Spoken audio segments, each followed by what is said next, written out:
Hello दोस्तों, कैसे हैं आप सभी। मैं मोना लेकर आई हूँ आपके लिए फिर एक नई शहीद की कहानी।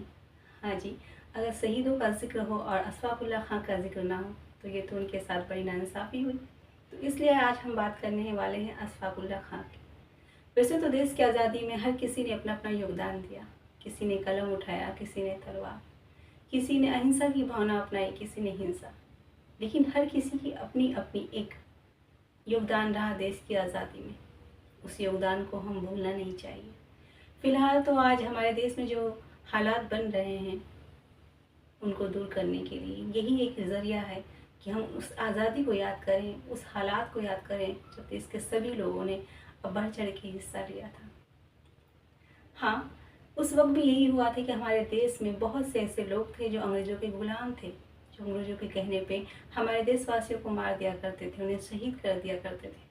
और आज भी बहुत से ऐसे लोग हैं जो हमारे देशवासियों को मारने के लिए खड़े हुए हैं, कहीं ना कहीं देश को बर्बाद करने के लिए तुले हुए हैं। बहुत से ऐसे न्यूज़ हमारे सामने आते हैं आए दिन।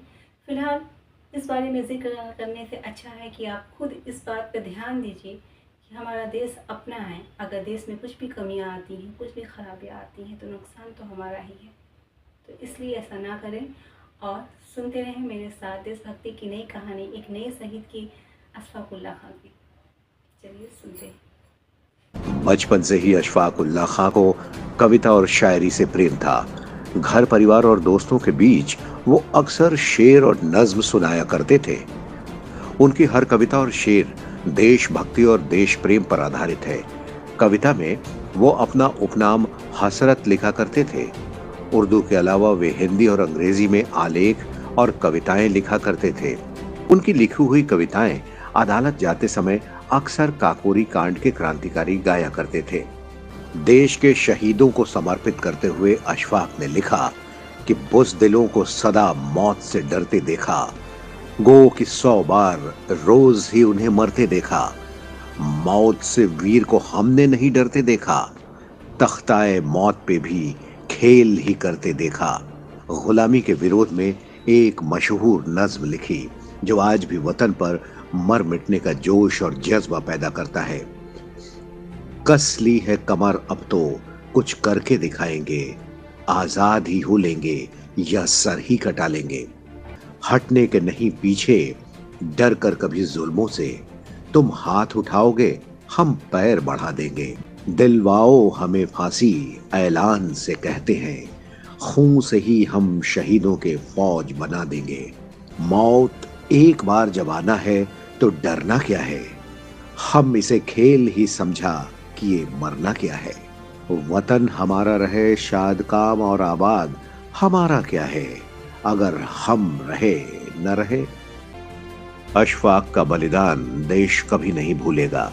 साथ ही उनके कलम से निकले हर शब्द आने वाली हर पीढ़ी को गुलामी की त्रासदी को याद दिलाने के साथ ही देश के लिए मर मिटने का जज्बा भी पैदा करता रहेगा। जब भारत के मुस्लिम स्वतंत्रता सेनानियों की बात आती है तो शहीद अशफाकुल्लाह खां का नाम सबसे ऊपर आता है। ये वही मुस्लिम स्वतंत्रता सेनानी थे जिन्होंने काकोरी कांड को अंजाम देकर अंग्रेजों के होश उड़ा डाले थे। अशफाकुल्लाह खां का जन्म 22 अक्टूबर सन 1900 को उत्तर प्रदेश के शाहजहांपुर में हुआ था। उनके पिता का नाम मोहम्मद शफीकुल्लाह खां और मां का नाम मजहरुन्निसा बेगम था।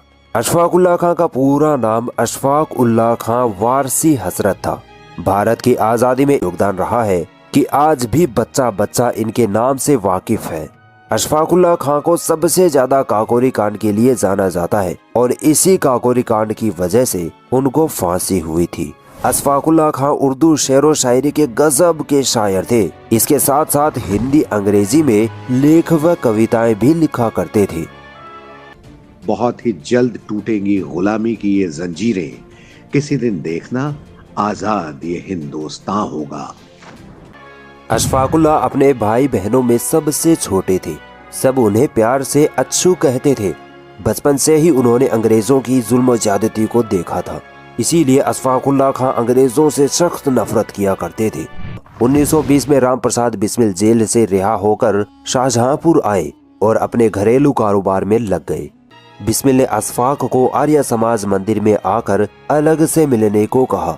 घर वालों के लाख मना करने के बाद भी अशफाकुल्लाह आर्य समाज जा पहुँचे और राम प्रसाद बिस्मिल से काफी देर तक गुफ्तगू करने के बाद उनकी पार्टी मातृवेदी के एक्टिव मेंबर बन गए। यहीं से अशफाकुल्लाह खां की जिंदगी का एक नया फलसफा शुरू हुआ और यहीं से राम प्रसाद बिस्मिल और अशफाकुल्लाह खां ने अपने देश को आजाद कराने का बेड़ा उठाया।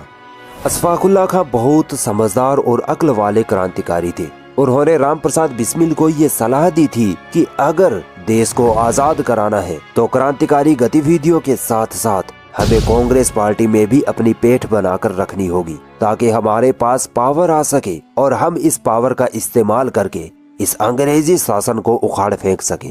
राम प्रसाद बिस्मिल को अशफाक की यह सलाह बहुत पसंद आई और दोनों ने कांग्रेस पार्टी ज्वाइन कर ली। इनके पीछे पीछे कई नवयुवक भी कांग्रेस पार्टी में शामिल हो गए। भारत की आजादी के इतिहास में काकोरी कांड बहुत मशहूर है। यही वो घटना थी जो राम प्रसाद बिस्मिल और अशफाकुल्लाह खां की शहादत की वजह बनी।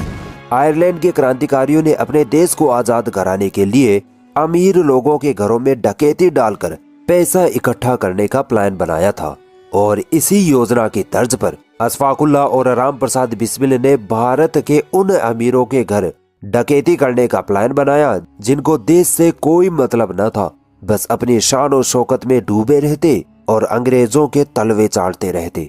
भारत की आजादी के खातिर अशफाकुल्लाह खान ने इस प्लान को कामयाब बनाने के लिए अपने भाई की लाइसेंसी बंदूक और 2 पेटी कारतूस राम प्रसाद बिस्मिल को उपलब्ध करवाए। किंतु जब राम प्रसाद बिस्मिल ने अमीर घरों को छोड़कर सीधे सरकारी खजाना लूटने की योजना बना डाली, अगले दिन वही हुआ। योजना के मुताबिक काकोरी स्टेशन पर आने वाली ट्रेन में सरकारी खजाने को लूटना था। 9 अगस्त 1925 की शाम काकोरी स्टेशन से जैसे ही ट्रेन आगे बढ़ी, राजेंद्र नाथ लाहिड़ी ने चेन खींच डाली। अशफाकुल्लाह ने ड्राइवर की कनपट्टी पर बंदूक रखकर उसे अपने कब्जे में ले लिया। राम प्रसाद बिस्मिल ने गार्ड को जमीन पर औंधे मुंह लेटाते हुए खजाने का बक्सा नीचे गिरा दिया। देश के लिए अशफाकुल्लाह और दीगर क्रांतिकारियों ने अपनी जान दांव पर लगा डाली। काकोरी कांड के बाद अंग्रेजी पुलिस इन क्रांतिकारियों के पीछे लग गई। 26 सितंबर 1995 की रात को जब पूरे देश में एक साथ गिरफ्तारियां हुई, तब अशफाकुल्लाह अंग्रेजों की आंखों में धूल झोंककर फरार हो गए। ये वक्त अशफाकुल्लाह की जिंदगी का मुश्किल तरीन वक्त था, क्योंकि देश आजाद करवाना था और अगर अंग्रेजों के हाथ लग गए तो अंजाम सिवाय फांसी के और कुछ न था। अंग्रेजों से बचते बचाते वे पहले नेपाल पहुंचे, कुछ दिन वहां रहकर कानपुर आ गए, वहां से बनारस होते हुए बिहार पहुंचे, वहां कुछ दिन नौकरी की, परंतु पुलिस को उनकी भनक लग गई। वहां से अशफाकुल्लाह उत्तर प्रदेश, फिर भोपाल, फिर राजस्थान गए और अपने भाई के मित्र अर्जुन लाल सेठी के घर ठहरे। ट्रेन पकड़ दिल्ली पहुंचे। किसी खबरी ने अंग्रेजों को अशफाकुल्लाह का पता बता दिया और वो पकड़े गए। जब अदालत में मुकदमा चलाया गया तो अंग्रेजी जज ने साफ साफ कहा था कि इन लोगों को फांसी के अलावा और कोई सजा नहीं दी जाएगी। अगर आज इन्हें छोड़ दिया गया तो ये पूरे हिंदुस्तान में फैल जाएंगे, जिससे अंग्रेजी शासन को खतरा रहेगा। फिर अशफाकुल्लाह और तमाम काकोरी कांड के क्रांतिकारियों को फांसी की सजा सुना दी गई। 19 दिसंबर 1927 को फांसी की तारीख मुकर्रर की गई। फैजाबाद जेल की काल कोठरी में बंद अशफाकुल्लाह अपनी जान से ज्यादा अपने देश की चिंता में लगे थे। जेल से उन्होंने आवाम के नाम कई खत लिखे, जिसमें वो कहते कि ए देशवासियों, मेरा सलाम लो। इस अधूरे काम को जो हमसे रह गया है तुम पूरा करना। इस देश को अंग्रेजों से अब तुम आजाद करवाना। फांसी वाले दिन सोमवार दिनांक 19 दिसंबर 1927 को अशफाकुल्लाह हमेशा की तरह सुबह उठे, बाथरूम आदि से फारिग होकर नहाए, कुछ देर कुरान शरीफ की आयतें पढ़ी और कुरान पाक को आंखों से लगाकर चूमा। फिर अपने आप जाकर फांसी के तख्ते पर खड़े हो गए और कहा, मेरे ये हाथ इंसानी खून से नहीं रंगे हैं, खुदा के यहाँ मेरा इंसाफ होगा। फिर अपने आप ही फंदा गले में डाल लिया और फिर 19 दिसंबर 1927 को एक महान मुस्लिम क्रांतिकारी ने शहादत को गले लगाया। बदलती दुनिया में हम ना होंगे हमारा नाम होगा। बदलती दुनिया में हम ना होंगे हमारा नाम होगा। कोई याद करे ना करे हमें, पर देश को हमारा ये पैगाम होगा। अगर कोई गद्दार बन के देश को डुबोने चले, अगर कोई गद्दार बन के देश को डुबोने चले तो देश में फिर से जन्म लेना हमारा सबसे बड़ा इनाम होगा। तो ये थे हमारे देश के वो शहीद जो देश के लिए अपनी जान, अपना माल, अपना हर कुछ लुटाने के लिए, कुर्बान करने के लिए राज़ी थे। लेकिन आज के वक्त में, आज के दौर में हमें लग रहा है कि हम तो अपने देश को ही डुबोने चले। कहीं हम भी तो वो गद्दार नहीं जो देश की इमारतों को तोड़ते हैं, कहीं ना कहीं नुकसान करते, कहीं ना कहीं गलत कमेंट करते हैं, कहीं ना कहीं देशवासियों को बुरा भला कहते हैं, कहीं ना कहीं धर्म जाति का भेदभाव लेकर आपस में लड़ते हैं और गलत फहमियाँ फैलाते हैं। मैं वो नहीं, अगर आप भी वो नहीं हैं तो ये कहानियाँ जो हैं ये अपने घर वालों को, अपने भाई बहनों को, अपने दोस्त को ज़रूर सुनाइए, ताकि उन्हें पता चले कि देश की आज़ादी के लिए किसी एक धर्म ने सिर्फ कदम नहीं उठाया था। इस पूरे देश की लोगों ने, धर्म जातियों ने, सब ने साथ दिया था। इसलिए इस देश पे हर किसी का हक है जो यहाँ जन्मा है, 1947 के बाद से जो यहाँ ठहरा है। अब देश का बंटवारा हम नहीं होने देंगे। इस तरह मत हमें लड़ाते रहो, इस तरह मत हमें लड़ाते रहो। हम पढ़े लिखे लोग हैं, हम यूँ ही देश को अब लूटने नहीं देंगे। Thank you so much. फिर मिलती हूँ आपसे। शबा खैर, सस्ते